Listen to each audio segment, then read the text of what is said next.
স্মৃতিয়ে মনৰ আটাইতকৈ চহকী সম্পদ, য'ত দুখ আৰু সুখ দুয়োটাই সমান গুৰুত্ব পায়।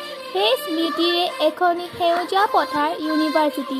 অসমৰ মাজমজিয়াত উৎখানগড়ী শোণিতপুৰতো জিলিকি আছে তেনে এখনি স্মৃতিস্মৰণীয় সন্ধিয়া। ৰাগিনী বৰুৱা উচ্চতৰ মাধ্যমিকত সুখ্যাতিৰে উত্তীৰ্ণ হৈ কাঞ্চননগৰী আজি বাসিন্দা হোৱা পথত মাক দেউতাকৰ আলাসৰ আৰু ঘৰখনৰ একেজনী ছোৱালী সন্ধিয়া ককা আইতা খুৰা খুৰীহঁতৰ মাজৰ পৰা আহিব নোখোজে তেজপুৰলৈ।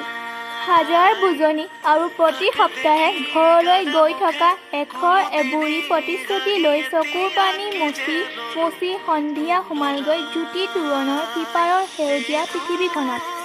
হোষ্টেলটোৰ সন্মুখতে এজোপা কৃষ্ণচূড়া, কাষতে সোণাৰু জোপাও আছে, যেন কোনোবা চিত্ৰকৰে অঁকা এখনি সুন্দৰ চিত্ৰপট। তেজপুৰ বিশ্ববিদ্যালয় সোৱণশিৰি ছাত্ৰ নিবাসত আজি সন্ধিয়া প্ৰথমটো দিন। অলপ আগতে মাক দেউতাকৰ সৈতে তাই আহি সোৱণশিৰি হোষ্টেলৰ 132 নং কোঠাত আৱাসিক হৈছেহি। প্ৰথমবাৰৰ বাবে ঘৰৰ পৰা আঁতৰত থকা বাবে সন্ধিয়া যেন আশ্বস্ত হ'ব পৰা নাই। তেজপুৰ বিশ্ববিদ্যালয় অন্যবোৰতকৈ বহু পৃথক বুলি তাই শুনিছে। এই সেউজীয়াৰ মাজত পৰিৱেশটো তাইৰ সঁচাই পচন্দ হৈছে। কাঞ্চন আৰু নাহৰৰ গছবোৰ ঘূৰি ঘূৰি চাইছে সন্ধিয়াই। ইমান ধুনীয়া কেম্পাছ নহয় যেন কোনোবা সাহিত্যিকৰ কলমেৰে নিগৰা সপোনহে। কিন্তু তথাপিও ক'ৰবাত ভয়টোৱে লগ এৰাই নাই তাইক। নতুন ঠাই, নতুন মানুহ, তাতে ৰেগিং নামৰ শব্দটোৱে সপোনটো খেদি ফুৰিছে তাইক। বহুতে কৈছে ইয়াত হেনো ৰেগিং নহয়। দেখিছে, তাইও দেখিছে, কেম্পাছৰ অলিয়ে গলিয়ে ওলমাই থোৱা হৰ্ডিংবোৰে যেন বাৰে বাৰে সকীয়াই আছে। তথাপি ৰাতিনো কি বিশ্বাস, চিনিয়ৰ 2-3জনী হুৰমুৰকৈ সোমাই আহিলে তাইক হৰ্ডিঙে বচাব নি কিবা?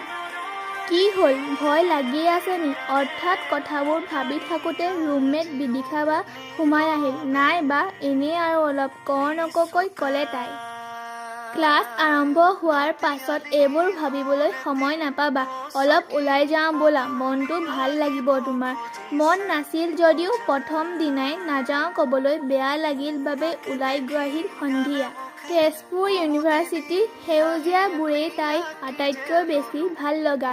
এই সন্ধিয়াৰ সময়খিনিত ইউনিভাৰ্চিটিখনে এটা যেন বেলেগ ৰূপহে লয়।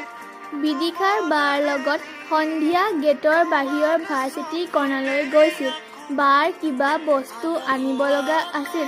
মানুহে যেন ভৰি আছিল।